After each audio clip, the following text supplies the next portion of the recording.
السلام علیکم، زه یم ریاض همکار او نن تاسو ته په یوه نوي ویډیو کې حاضر شوی یم. په دې ویډیو کې به زه تاسو ته دروښیم چې موږ څنګه کولی شو د خپل فیسبوک آیډۍ لپاره جعلي فالوورز اضافه کړو.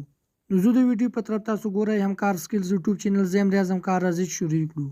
نو د دې سیټینګ لپاره به تاسو خپل فیسبوک را خلاص کړئ او بیا به تاسو خپل پروفایل را خلاص کړئ. ښکته به تاسو راشئ او دلته به تاسو دغه تاسو ته ښکاري سی یور اباوټ انفو، په همدې باندې به تاسو کلیک کړئ.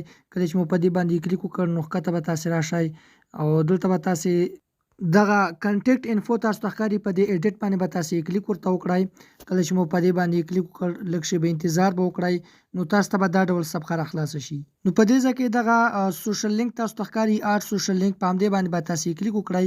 کله چې مو په دې باندې کلیک وکړ نو بیا به تاسو سره دا ډول صفحه را خلاصه شي، په همدې باندې به تاسو کلیک وکړئ او دا به ملګرو تاسو ته دغه ښکاري، په همدې باندې به تاسو ورته کلیک کړئ او اکاونټ نیم ته به تاسو راشئ او دلته به تاسو ورته ولیکئ چې فالویډ بای.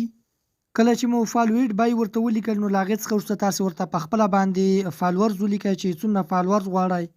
د مثال په توګه تاسو به فالویډ بای ولیکئ او له هغې څخه وروسته به تاسو ورته په خپله باندې فالوورز ولیکئ چې زه دومره فالوورز غواړم. کله چې مو فالوورز ورته ولیکل له هغې څخه وروسته تاسو ته دغه شنه بټن ښکاري سیو، په همدې باندې به تاسو کلیک وکړئ او دا به اوس له موږ سره سیو شي.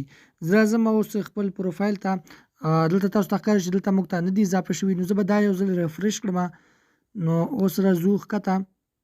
نو دغه تاسو ته ښکاري چې فالویډ بای، نو دغه موږ په خپله ورته فالوورز ولیکل چې زه دومره فالوورز غواړم او دا د موږ ته اضافه شوي دي. یو ځل بیا هم تاسو ته وایم چې دا فالوورز اصلي نه دي، فیک دي، یوازې د نمایش لپاره دي. کله چې یو څوک ستاسو پروفایل ته راځي او دغه فالو ګوري نو ستاسو فیسبوک ورسره ښه ښکاري او ستاسو فیسبوک ورسره سټایلیش ښکاري، نو نور دا فالوورز ستاسو فیسبوک اکاونټ ته هیڅ ګټه نه کوي. که ویډیو مو خوښه شوې وي ویډیو ته لایک ورکړئ، زموږ چینل هم سبسکرایب کړئ. ملاویږو به داسې نور ښکلي ویډیوګانو کې. تر بلې ویډیو مو د خدای په امان.